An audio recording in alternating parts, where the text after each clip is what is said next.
or second webinar has talked about the Spanish flu.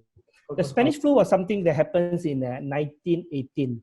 That's probably close to about 100 years ago. Spanish flu probably wiped off 1/3 of the world population then. In 1918, they wiped off 1/3 of the world population. So compared to that, COVID is still a very small incident as compared to what Spanish flu has done. But in 1929 as well, you probably realize that there was a Great Depression. If we are not born then, but if you remember the Great Depression through the history book that you've learned, I think we probably will not be going into a depression as it from what we have seen, from what the banker has predicted, because I think today's financial structure, most of the country's central bank are globally in a better position in development than then, and they probably are in a better position to execute more mandatory policy to assure that we probably will not be facing a depression in the coming months. So I think one of the things I want to talk about to you today is talking about strategy. I think you probably heard many things about strategy, and all these things that I put on the PowerPoint are no stranger to you guys, especially business grad. But I'd like to share with you a model. Not sure we have seen this model before. It's a model which I picked up from one of the Harvard Business Review. Basically, it talks about a quadrant of 4 types of different leaders during crisis. The first one being number 1 over here. Basically, if you can see my mouse turning, basically, number 1 is being a dangerous dunce. Dangerous dunce are CEOs that basically are very hyperactive to do something when the crisis comes. They say, yes, let's do something, let's get this done, and let's do stuff. But the problem with leaders like that is basically they do not have enough knowledge, they do not have enough information on hand to make decisions. That's why we call them a dangerous dunce. Somebody who is basically trying to do something, but at the end of the day, they're not doing anything because they're not trying to achieve anything at all. Second is what we call a calculating opportunities. Calculating opportunities are people, you probably have seen them around in your organization. There are people, for example, I see that recently in one of my sales meeting with my guys. The guys is basically looking at, look, I don't know, it's crisis time, nothing is moving, I can't get sales, that there's nothing I can do. Look, let's make sure that everybody is well taken care of. Let's let everybody work from home. Let's not worry about sales. But this is the very guy that that before the crisis happens, his sales result is already declining. These are the people that will take on the opportunity for their own benefit. These are the people you also need to be very wary about in your organization. Third is what we classify as a caring fool. Somebody who is basically very people-oriented, but he lacks the business acumen, he lacks the business knowledge, he lacks the business strategy to move you forward. He basically just purely focused on people, and that's not exactly the type of people you want to look at. I mean, at the end of the day, what we are looking for in a typical leader is in the 4th quadrant, basically what we call a true leader. A true leader, if you're asking me today, in today's crisis, if you look around, who will be classified as a true leader? If you look at Prime Minister of New Zealand, Miss Jacinta, she is probably classified as one of the true leaders, at least in Asia Pacific. Of course, I mean, not discounting my own country Prime Minister, Vietnam's Prime Minister. I think they have done many good things. But as a case study, if you look at what Miss Jacinta has done, she locks down the country very early. In the COVID crisis, and until today, New Zealand is still officially in the lockdown period. And because of her action and because of her decisiveness to allow things to happen, you realize that today New Zealand is probably by far one of the countries that were the fewest infected and obviously death as well. So one of the key things that you want to look at is, at the end of the day, you're looking for a true leader that will bring you out of the crisis. These are some of the notes which if you want, I can share with you at a later stage. But I think a good strategy, be it done on a piece of napkin paper or be it done in a nice PowerPoint, a good strategy, the whole idea is to serve, to inform, to connect, to guide, and most importantly, which a lot of strategy always forget, it serves to unite the people. especially in crisis. That will be the key things that you want to look at. When you're looking at development of any form of strategy, the important part is to unite the people you have. The greatest mistakes in strategy basically is heightening of conflict. A strategy doesn't serve its purpose if it heightens conflict amongst people. It increase in the rumor mills, fake news. We talk about basically spreading wrong information within the people. There is a reduced communication through the new plan in action. There's increased paranoia. There's something that you don't want. And most importantly, if you look at what is happening today among a lot of workplace, there's increased silo mentality among people because everybody's working from home. They realize that hey, I don't need to talk to people and I can contribute myself. It becomes very silo. That's something that you might not want to talk about as well. So those are the greatest mistakes in some of the strategy that we talk about. So I'd like to show you a picture. I found this picture very, very interesting. It is a picture of the word resilient. No matter at what circumstances, we should be like the tree. No matter what it is, we need to be a survivor. So I think it's a good illustration of what are things that we're going to talk about in the next few minutes. I think the whole idea is how do you create a resilient strategy in crisis? Be the flower among the desert. First thing first, when we look at resilient planning, I think we require the leader to face reality. First thing first, we always ask ourselves, we need to look at ourselves in the mirror. Are we the right people to bring our organization out of this crisis? And it applies to me, applies to everybody that I talk to as well. One of the things that we really need to look at the mirror, are we the best people to bring this forward? Or should we pass the baton to somebody who can bring us forward in this crisis? Because we can't be good in everything. We might be very good in getting sales. We can be very good in steering the company forward in growth stage, but we might not be the leader for crisis time. So one of the key things that we need to look at is basically look at ourselves, access some agreement to the root cause of what's happening in the organization, and look at ourselves and ask ourselves, are we the right people? And are we willing to share the truth with everybody else and share with them and say, look, I'm not the right people to lead you through this crisis. Perhaps A, B, or C will be the better people to bring you through the crisis. So the very first thing you look at when you look at some form of resilient planning is take a good look at ourselves and say that are we the right people to bring the company forward in this crisis. Second, when we look at no matter how bad the things are today, they will probably get worse. I just looked through the Business Time this morning in Singapore. I just basically talking about Singapore. We are expecting a recession that we have never seen before.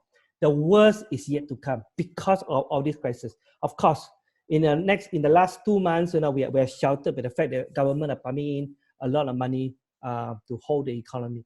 But I think what we fear about is basically when everything is back to normal, how long does it need for the country to get back on its feet?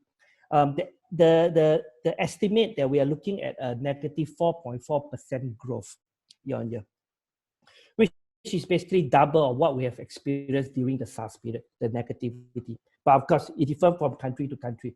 But if you look at the global economy as a whole, we are probably heading towards a storm. The virus, the getting out of the lockdown is just one part. Getting into the financial storm is the other part of the equation that we need to be very wary about. So I think no matter how things bad, they will get worse. So we need to look at, so instead of spending effort to do a lot of corrective and reactive measure, which a lot of companies are currently doing, so you realize that we are doing a lot of reactive things. I think it is better for us to look at our organization and say, what is the worst case scenario that can happen to us, and get in front of the worst case scenario and be ready for it. I think one of the key things that we need to look at is basically, at the end of the day, we know that we are going to get into a situation where we have never done before. I think important for us is to look at what is the worst case scenario that can happen for us. For example, company we talk about on Monday, cash flow.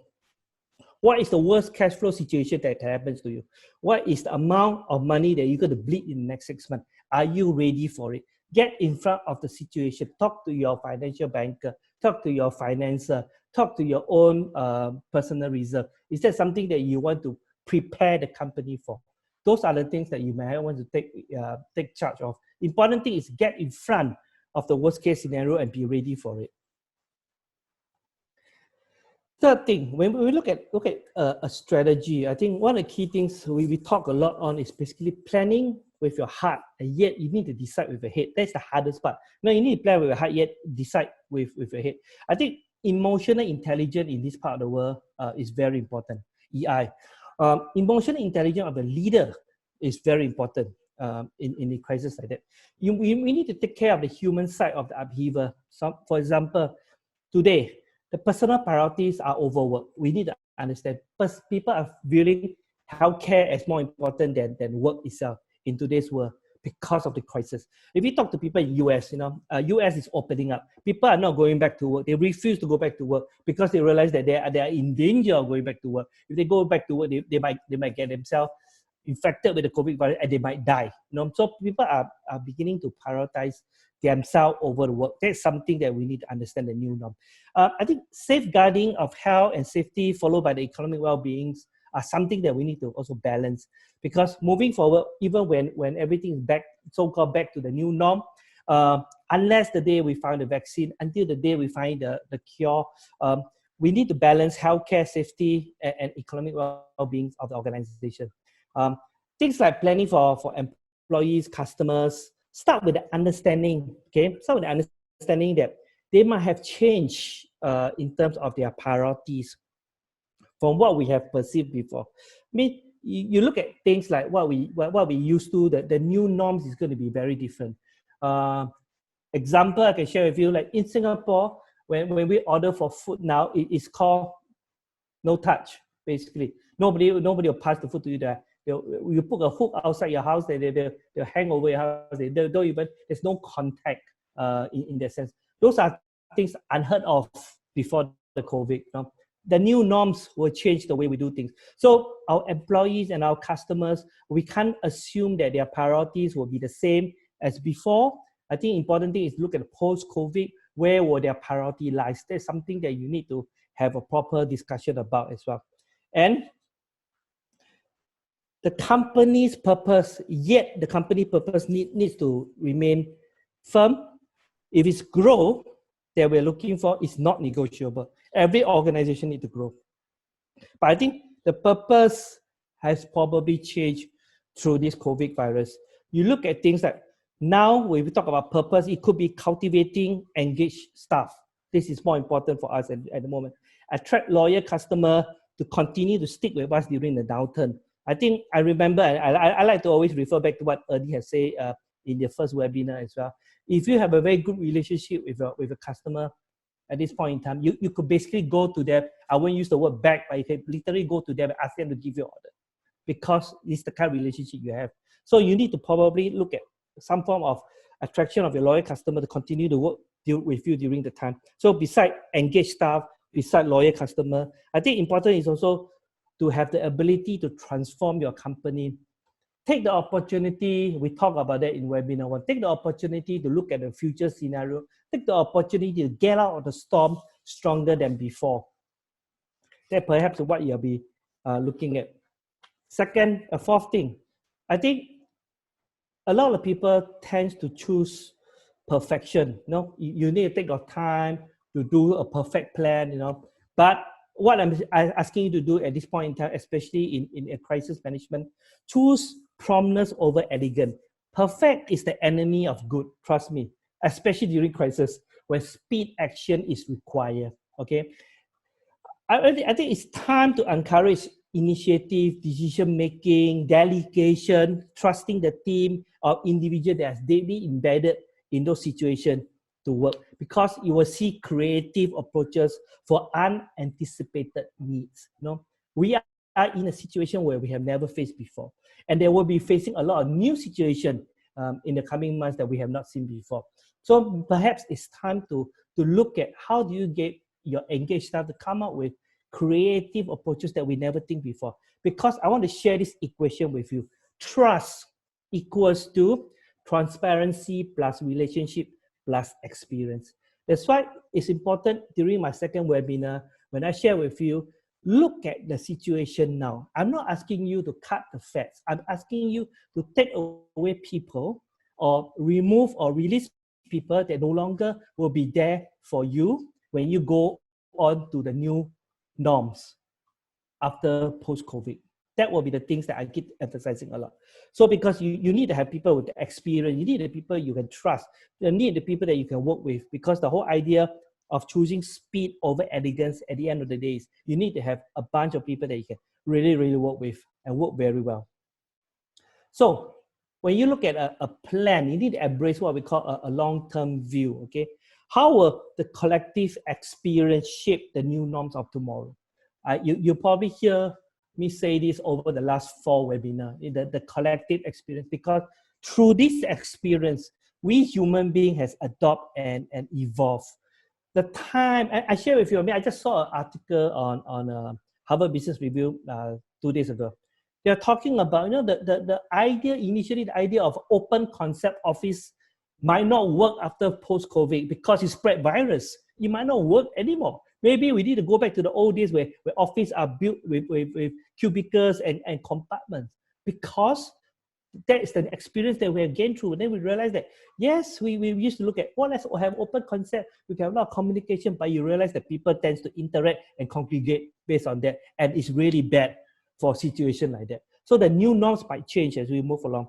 And we start to look at what's your future business model that you want to look at. I mean, we talk about supply chain, we talk about your customer, we talk about your supplier, your future business model. How does it look like? And you need to look at long-term view on this.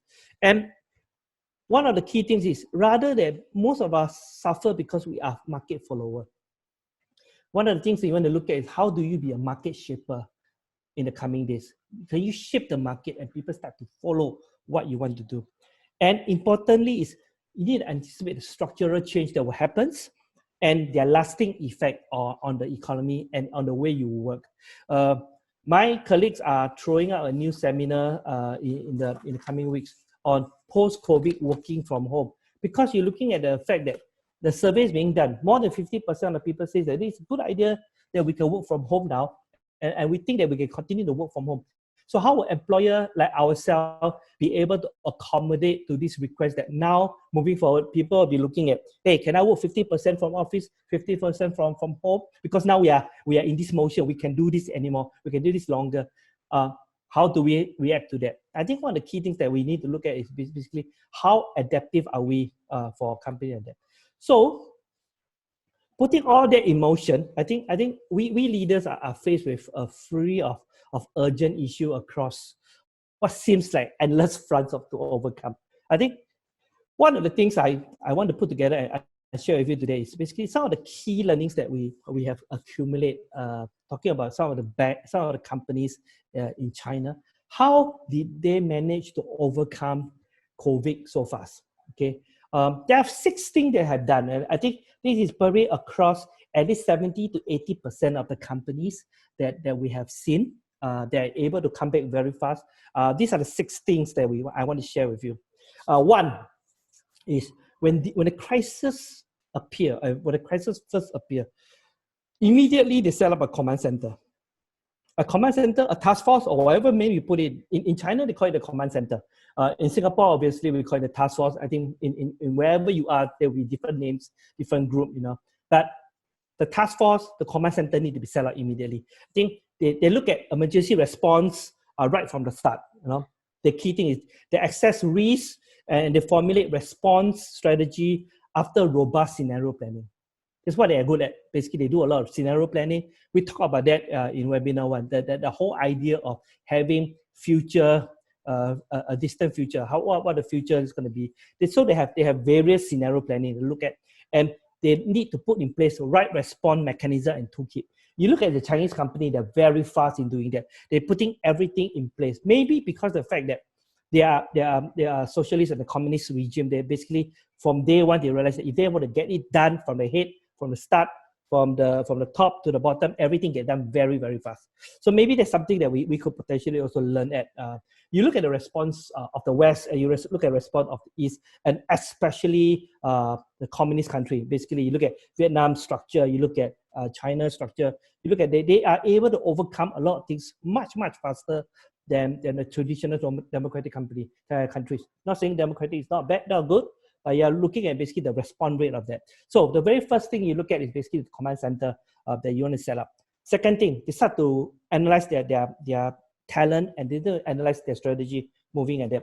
They're basically stress testing remote working capability. Chinese company, they do that quite often.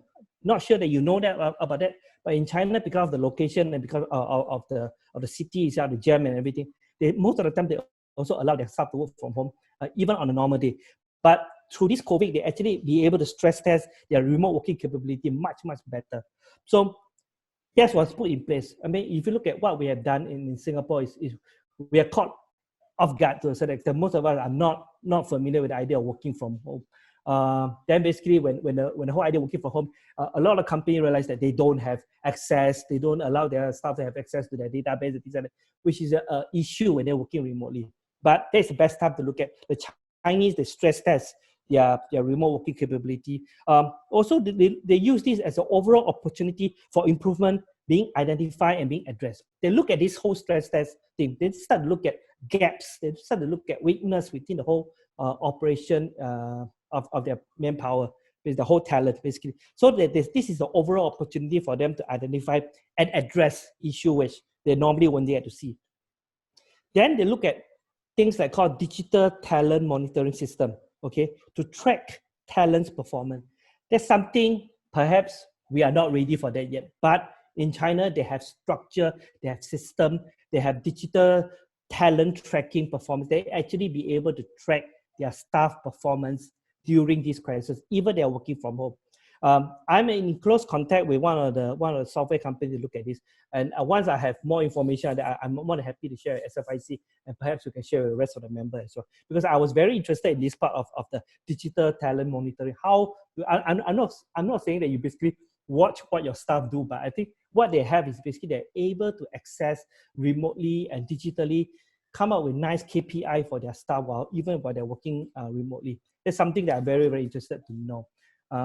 Third thing, their business continuity and their finance are very strong. The infrastructure of that is very strong. Okay, they update, they develop their business continuity plan to understand what are the contractual obligations. They look at evaluating the financial impact and the liquidity requirement. So the Chinese basically, when they look at business continuity, it's not about just working from home or whether the IT can support. They look at things like your contractual obligation. Basically, what is your contractual obligation to the bank, to the finance, to the supplier, to everybody else, to your customer. They start to look at evaluating financial impacts and liquidity requirement, which basically is what we talk about during webinar 3, in terms of your cash flow, in terms of what you're looking at, the financial ratio. They start to formulate what we call a debt restructuring plan very early. They don't wait for the government. They don't wait for the central bank to announce honeymoon period of debt-free or repayment terms. They don't do that. They look at it straight away. They start to reformulate debt restructuring plan within themselves. They get their CFO to start working on that and start to negotiate with debtors and say, look, during this crisis, can we look at this without any interference from the government, from the central government, or from the province government, which is something I'm very impressed with as well. I think they also start to optimize asset to help to restore their financial viability, the financial viability of the company. So they don't wait for hands out. They don't wait for freebies from the government. They look at it and say, look, what do I have now? What do I have that I can use to convert into cash and help the company moving forward, which allowed the companies to react much faster than most of the countries around the world. Lastly, they start to understand the impact across the whole entire supply chain. If you remember, webinar 2, we talk about when you talk about human impact, you need to look at not just yourself, but also the whole stakeholder across the whole stakeholder supply chain of the whole supply chain. So the key thing is basically when they start to impact business continuity, they start to understand their financial impact. They look at across the financial supply chain. Fourth, material supply chains. They look at is that form of accelerated. Most of the companies that we talk about accelerated investment in digital trading solution, okay, to combat supply chain interruption overcome logistic and labor shortages. They know from the start this is going to happen. They know from the start that people will be an issue, logistic will be an issue, and they have accelerated plan to move everything to digital.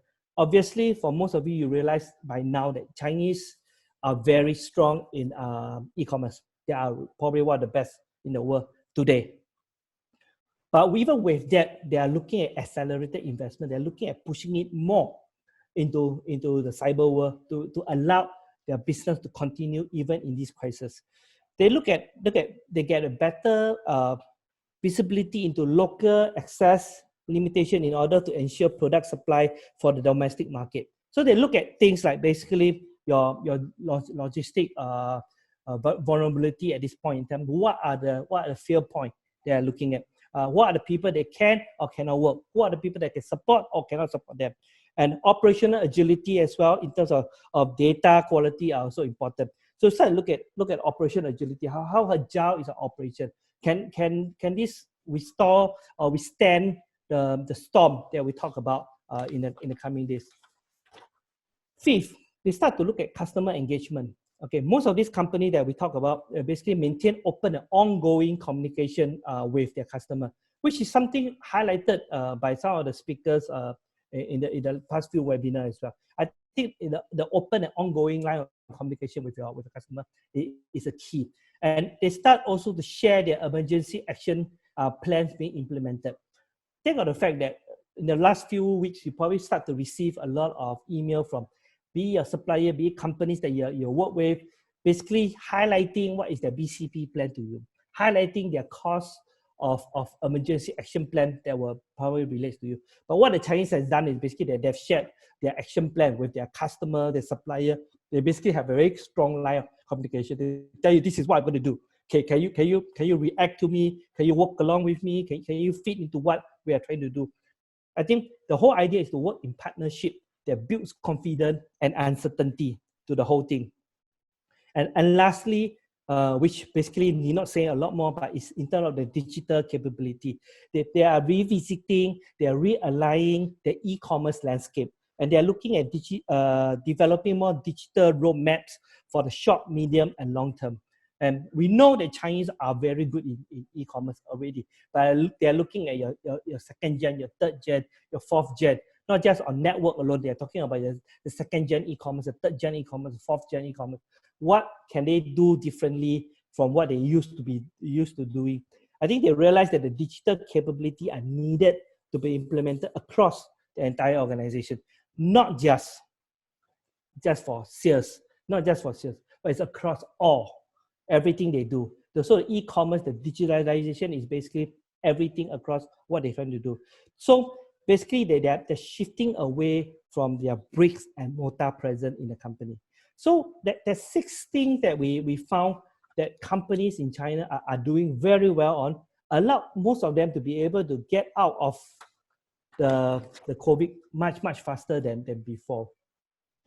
So what I'm going to do is basically I'm going to end the conversation today with a story. And since the fact that today we have our Vietnam counterparts on the other side, so I'm going to share a little story. If I'm wrong, please, Hui, please come anytime. Just come in and help me out. Okay. And I'm going to show you a picture. I think that most of you have seen this picture in your lifetime. It's a very interesting picture, but it's something that everybody will have definitely have seen this before. This is the picture of the Vietnam War, and it's a famous picture. I'm pretty sure that most of you have seen this picture somehow, somewhere. I have a great honor and opportunity to meet up with this girl in person in US when she was giving a talk. Kim Pher. I believe that's how you pronounce her name. Kim Pher, the particular girl in this picture. I just want to share with you her story of facing uncertainty. Basically how she viewed uncertainty, and I think is a good story that basically every one of us perhaps could take a few notes of. So this is a picture. I think all of you have seen this picture. Obviously, this little girl just been. So the story is basically Kim Pher and her few cousins were in this building in Vietnam. I couldn't remember. I couldn't pronounce the city. I know it's Trong or something. Sorry, pardon me, but I know it's a city in Vietnam. It was bombed by the Southern Vietnamese Air Force by accident. So they had dropped napalm. Napalm is basically a type of bomb which basically it will burn your skin. So long and short is basically Kim Pho and his cousin was bombed. And I think the key thing is when I heard her talk in New York, one of the things that come across to me very strongly is there wasn't any resentment about what happened to her. She sort of embraced the whole idea of this disaster. So she was sharing that it's basically she was very grateful that she was the only one that survived the initial bombing. I mean, her two cousins has died in the same bombing, and after the bombing, she was running up, crying, hot, and basically you probably realize through all the books that you read, she has burnt all over. She had third-degree burn all across the body, and when she was running towards the cameraman who was taking the camera, there was a soldier next to the cameraman that basically poured water over her because she was crying out hot. But because of the fact that that soldier has poured water over her, it's sort of making her feel a little bit more uncomfortable because if you know chemical, napalm, oxygen, and water is a wonderful combination to make sure your skin will burn even hard, burn even faster. So she was in great pain. Okay, and when she went to the hospital, the doctor looked at her and says that with the whole 3-degree burn on her body, they don't see there's any hope for her. So they sent her to the mortuary or the morgue. So they leave her in the morgue for 3 days.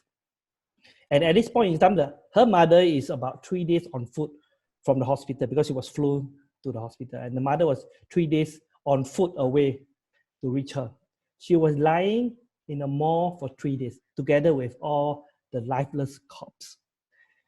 So somebody asked her, do you feel resentment? Do you feel that you've been thrown to live alone to die? Do you feel angry over that? She said, no, I didn't feel angry over this. Because she says that after that, after 3 days, somehow she was found and she was found alive and everybody bring her back. He said, because of the fact that doctor threw her there for 3 days, that allowed her body to slowly heal. Imagine at the point in time, if the doctor would have tried to pay attention to her because she was bandaged all over. If the doctor would have opened up the bandage, once again, oxygen will have come in and she will be fried alive. This is literally what she said. I will have been fried alive at that point in time and died. So by staying 3 days in the morgue, allowed the napalm to wear off. When the doctor finally sees her and sees her alive and cure her, take away the bandage and cure her, she was able to be alive and survive this incident. So long and short is basically, there's some other picture that perhaps, I don't know whether you have seen this picture before, but there's some of the other picture that we have. So long and short is basically, what I get from this is, I mean, the uncertainty in front of us or any things that people had done during this period will be similar to what Kim Pho has experienced, being thrown in the morgue or be somebody throw a water over you that cause you more pain. But all this at the point at the time is part of the journey. It's just an experience that we have gone through. I don't know how long this COVID crisis will be. Like what I say, we are just going through the medical crisis. We have not gone through the financial crisis yet. If you look at the numbers in US, the number of millions of people that are jobless. They look at Europe, basically the number of deaths and the number of jobless and number of company closing, a number of banks that are laying off people and things like that. Those are another storm that we are looking at. But I hope that through the 4 webinars that we have done together with SFIC, it is to give you a little bit of pointers along the way. And I ended this story with Kim Pho as well, is that we will go through hell, like what we say, we go through hell, but this is no means the Armageddon mentioned in the Bible. This is not the end of the world yet. This is only a test that God has sent to all of us. It's test. I'm pretty sure that all of us being the wise businessmen and the leaders that who we are, we were able to overcome. And through this experience, learned and relearn and unlearn new things that we never know that we could do this. Like things like I never know that I could work from home for a month without leaving the house. I never know that, but it's something very new. So with that, I hope all of you stay healthy, stay safe, and then I'm pretty sure together we will ride this storm very soon. Thank you.